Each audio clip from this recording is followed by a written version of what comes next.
Alright mga kapatid, manunood na naman po tayo ng balita. Ito'y galing po sa ating Pinas News Insider. Big good news, lahat na siya may babaliktad. Patanong may babaliktad. President Sara po pwede nang maging...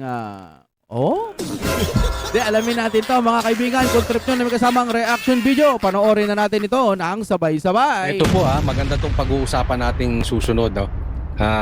Isa-isa na pong iniiwan si Bongbong Marcos. Iniiwan na. Itong Malacanang iniiwan na po. Nako. Ito pakinggan nyo yung sasabihin ng kakampi nila mismo. At kitang-kita na may katotohanan yung sinasabi. Yan po ang mga pag-uusapan natin at marami pa po. So sana mapanood nyo itong vlog na ito sa simula't-simula hanggang sa matapos. Huwag pong kakalimutan napaka-importante ng pagla-like ninyo dito sa vlog na ito. Ito ang balita ngayon. Trending at pinag-uusapan ngayon sa mundo ng social media. Ang di umano'y balitang. Ito ang balitang dapat malaman ng taong bayan na pilit tinatago at pilit ayaw di umanong ipalabas ng mga bayarang media sa palasyo. Ano to? Bakit may mga ganyan? Ito ata yung sa sinasabing kuditami. Naalala nyo ba yun? Bakit masyadong tamang hinala yung Malacanang?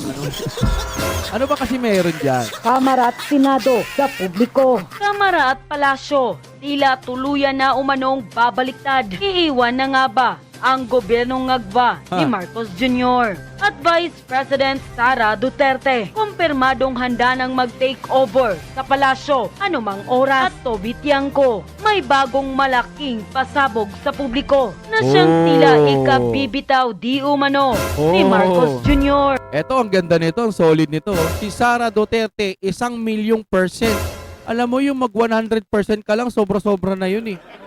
Sure win na yun eh. Diba? Pag 100%, ibig sabihin sigurado na. Ito sabi niya, 1,000,000%. Hindi nila maaareglo. So, ibig sabihin, kahit sa tapalan mo ng maraming pera o lusawin mo siya sa pamamagitan ng salapi o suhulan mo, hindi pwede sa kanya yung ganon. Hindi siya katulad ng mga ibang mga taga-kabila na nasusuhulan ng pera, bumabaliktad kasi nga pera. Si BP Sara kasi natin, ang gusto niya mabago ang Pilipinas. Yung mga taga-kabila, mga mukhang pera, mga mukhang salapi, tapos ang papangit pa. Ito, di ba? Ang papangit na, pangit na ugali, tapos madali pang masuhulan. Sa bagay, milyon. Baka nga bilyon o maleta, di ba? Siguro kaya sila bumaliktad, pero si BP Sara, hindi nila maaareglo. Si BP Sara para sa Pilipinas. Ngayon, kung ayaw nyo kay BP Sara, konti lang kayo. Hindi kayo masyadong nakakagulo. Ang nakakagulo, yung may mga kapangyarihan na pilit pinapabagsak pa rin si BP Sara kahit mataas na yung ating langis dito sa bansa. Tuloy! Ano kaya ito mga kababayan? Ating alamin. Pero bago ang lahat, kung bago ka pa lamang sa aming channel, please huwag kalimutang mag-like, subscribe at i-click ang notification bell para mas maging updated ka pa lalo sa lahat pa ng bagong video na i-upload namin. At eto na nga mga kababayan. Tingin nila maaarenglo nila iba. Pero si Sara, sa tingin nila, hindi nila maaarenglo. Kahit, maging totoo tayo, kayo paano ba kayo mag-isip? Sa tingin nyo ba, maaarenglo si Sara o hindi? Okay, kayo tanungin ko. Sa tingin nyo, maaareglo si Sara o hindi? Malabo. Malabo sana noon pa. Kasi may kinuwento yan si BP Sara nung binigay yung budget. Yung budget na yon sabihin na natin yun nga, yung million na yun, nung binigay na nung December. Yun ho ang pagkakaalam ko, Hindi ko kasi masyadong matandaan, pero para yun kay BP Sara.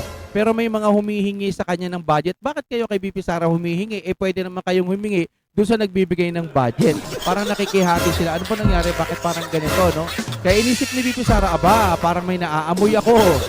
Tapos binigay sa kanya yung budget December na. Parang trap, magiging January na. Tapos sasabihin ng mga nagpapaliwanag, isang buwan lang.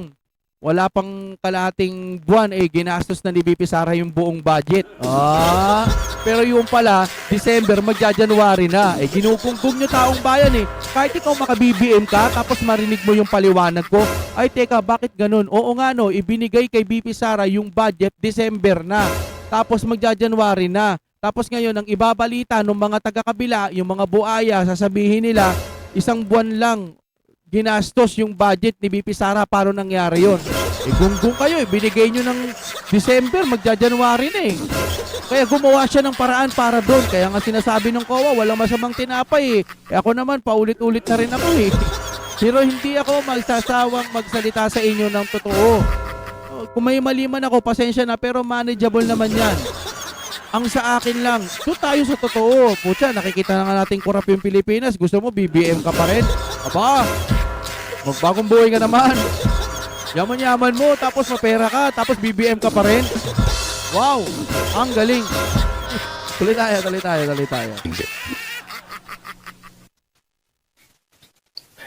Eto po kung ako tatanungin ninyo, hindi nyo maareglo si Sara. Naman.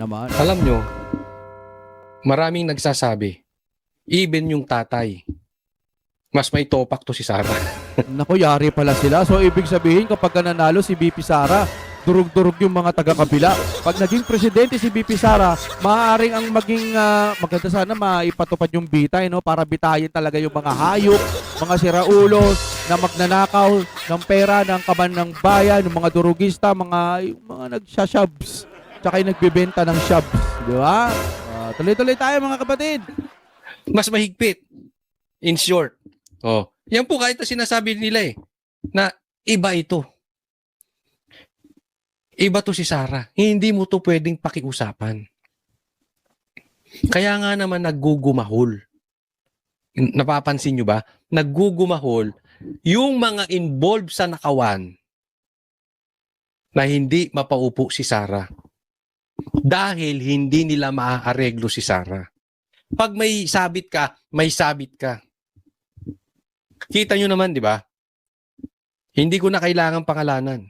Pero kay Sara walang kaibigan. Tabla kung tabla. Alam natin katangian ng Duterte yan. Pag ikaw talaga may kinalaman sa kagaguhan, sa krimen, yari ka. Ang daming sangkot dito sa gobyerno natin. Ang daming nakinabang sa ghost projects. Ang daming tumanggap ng maleta. Ang daming tumanggap ng folder. Milyon-milyon, yung iba bilyon pa. Pag napaupo si Sara, ang daming makukulong na politiko. Kaya yung sinasabi, hindi. Kaya ayaw nila si Sara. Kahit sino na lang wag si Sara. Kasi yung iba, kayang aregluhin. Si Sara, hindi. Legit po yan. Kayo tatanungin ko, definitely no. Di ba sir, parang passing judgment naman yun sa ibang tao na pwedeng ma-elect din na presidente? Sino ba yung nagtanong na yan? Hindi ko alam kung sino tanong Parang, instead na ang media ay matuwa dahil hindi paliligtasin ni Sara etong nakawan sa ghost projects na binabudgetan ni Saldico, ni Tambaluslos at saka ni Marcos para masugpo yung flood control scandal. Alam mo issue nung nagtanong.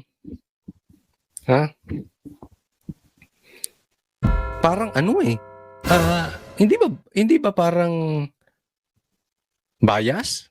Parang hinuhusgahan natin yung tatakbo presidente dahil parang nahuhusgahan sila na maaareglo sila. Di ba? I mean, walang masama dun sa tanong. Pero parang makikita mo yung laman ng loob ng puso. Kasi kung ikaw ay talagang gusto mong maayos ang Pilipinas at malutas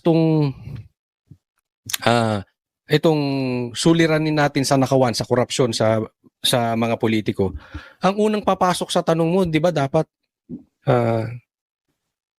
paano kaya masisiguro ni Sara na mananagot lahat? Madami po silang nakinabang dito at kumakalat ang pera. Ganun di ba?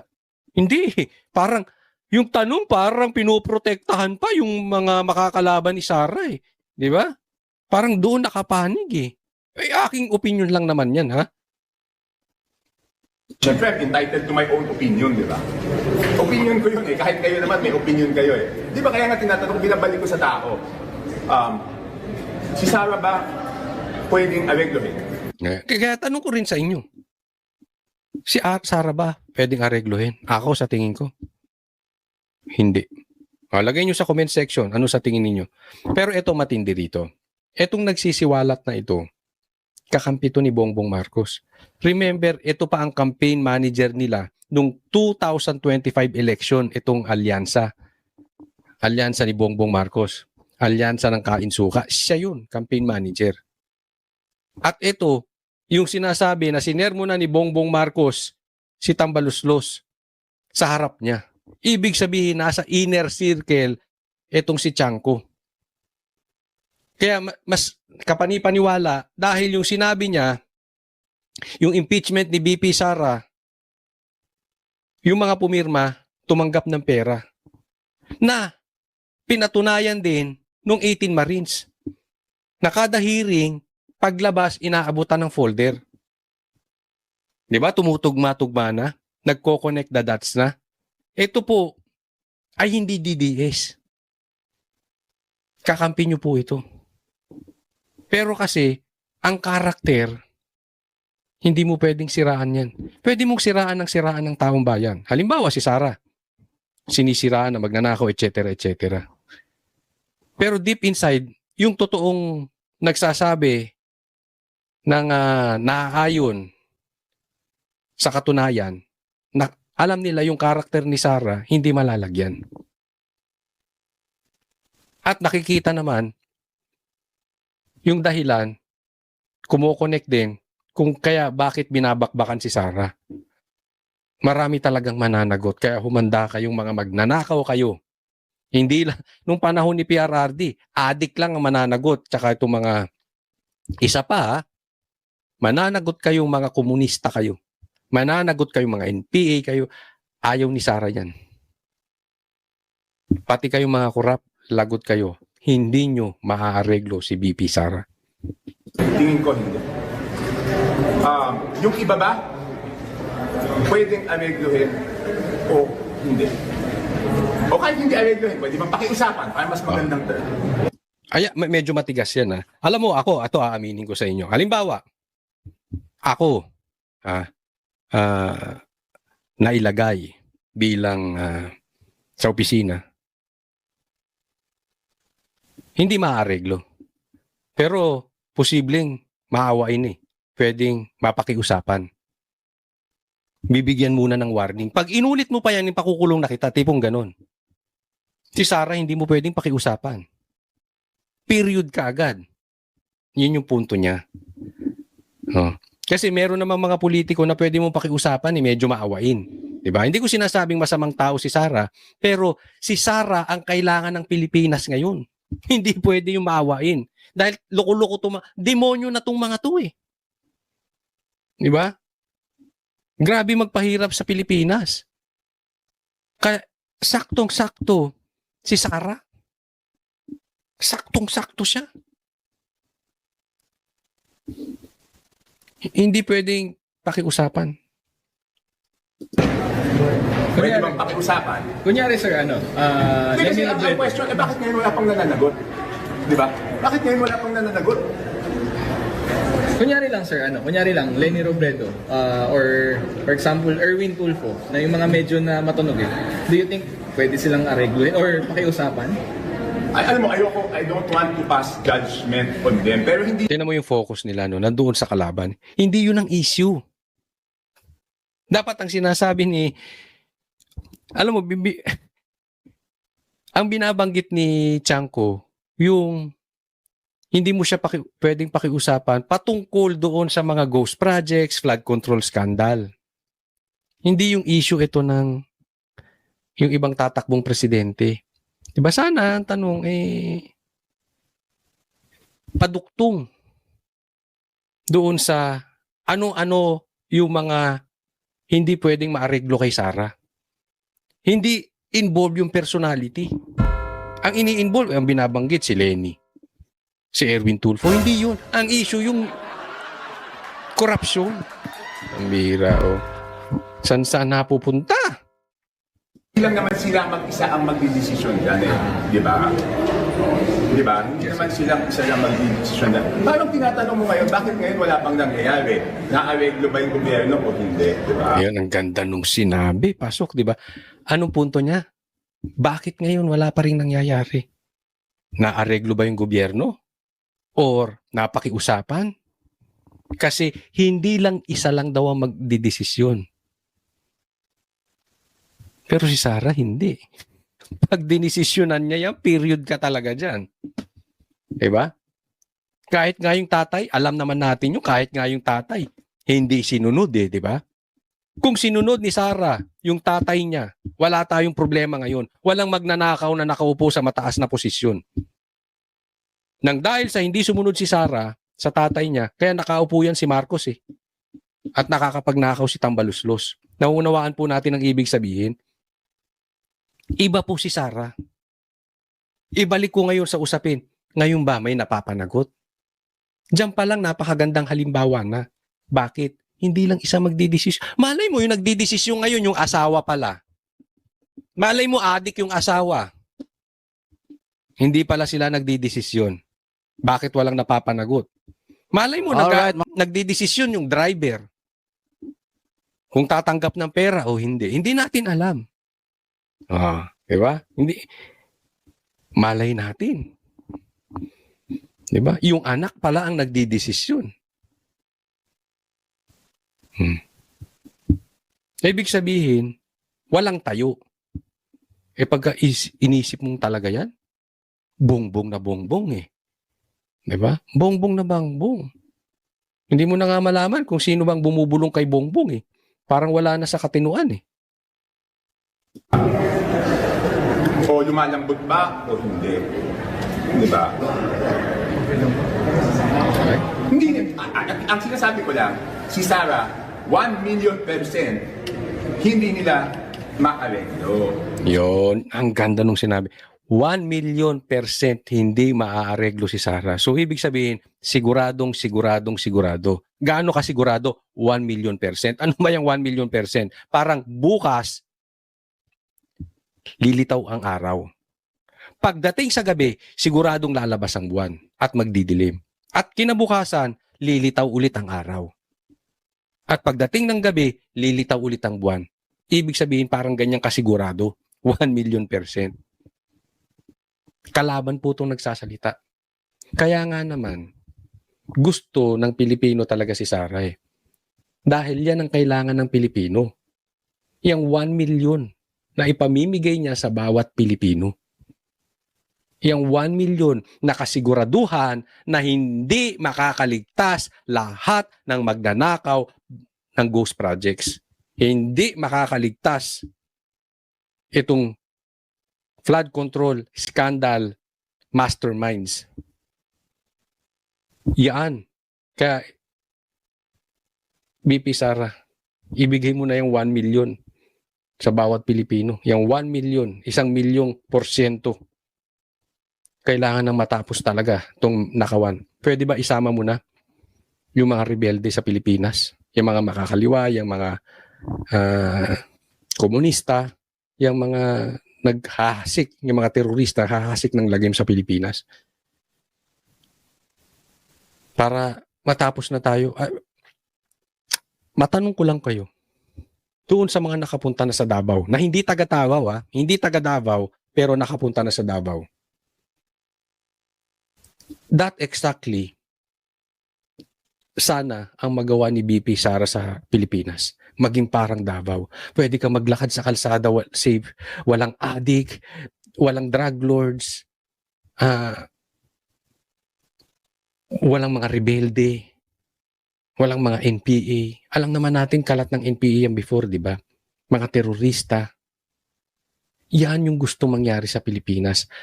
Yan ang kayang i-offer ni BP Sara. According dun sa kalaban, si Tiangco. Malinis. So kung ikaw yung merong may kasalanan, gusto mo bang manalo yung 1,000,000% hindi mo maaarelo, di ba? Hindi ko hinuhusgahan yung ibang kandidato. Ang sinasabi ko lang, ito siguradong hindi nila maareglo. Alam ko yun at alam nila yun. Saktong-sakto yung sinabi. Halimbawa, ikaw si Tambaluslos. O ikaw na lang, tumatanggap ka ng maleta. Halimbawa, ikaw si Trillanes, nakinabang ka. Halimbawa, ikaw si Dilima, tumanggap ka ng envelope. O halimbawa, ikaw yung Quadcom na nabibigyan ka after hearing. Gugustuhin mo ba si Sara makaupo? Alam mo hindi mo maareglo. Ito alam ha. Alam to ng mga politiko. Sa circle nila, alam nila kung sino mo pwede mong bigyan ng pera. Si Sara.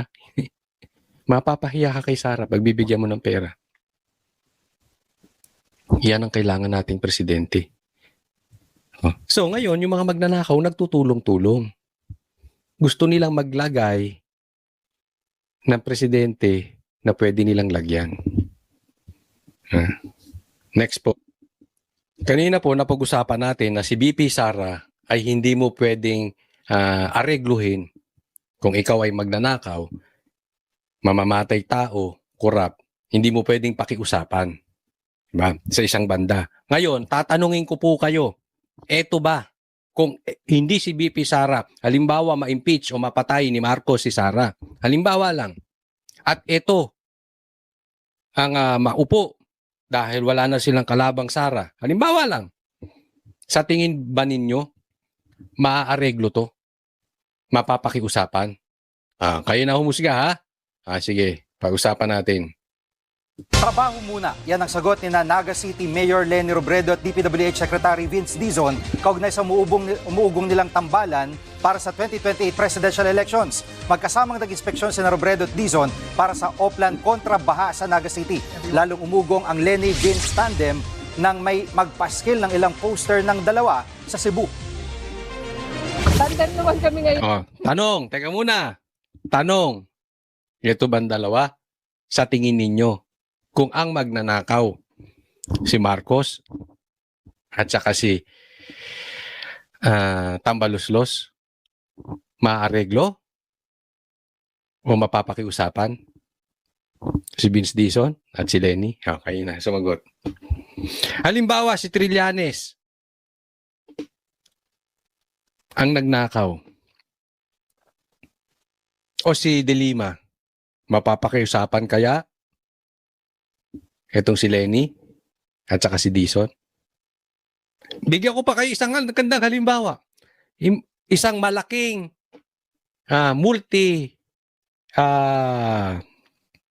multi-awarded na korporasyon sa Pilipinas. Malaking malaki. Pero hindi nagbabayad ng tax. Sa tingin ninyo, maaareglo si Leni at saka si Vince Dizon?